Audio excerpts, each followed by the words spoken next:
صفنتان عليها الدنيا وبحسرة، ركضت بالعمر بلهفة تجرة، وراوتنا مواقف حلوة ومرة وخلتنا شلون المرجوحة.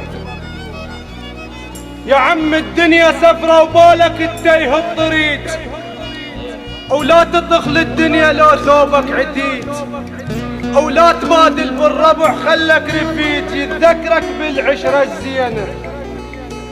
احترم امك وابوك وصير خادمهم، وبأدنى المواقف بالك تغثهم. هذول الفكرة ولا كبرة وتجلهم ممنوع تغثهم بحشاية. ترى الدنيا صغيرة ودوم خلي لك صبر، تغرك بكم صدفة حلوة وهي عابر معتبر. ما تفكر باكر حساب اللي يكضك والقبر بالمحشر تندم تاليه. سوي لك فضل يرفع بيه الراس، واسترزق برزقك موش رزق الناس. ترى باكر حساب وتختلس يا خلاس، وعد ربك ما تضيع سواي.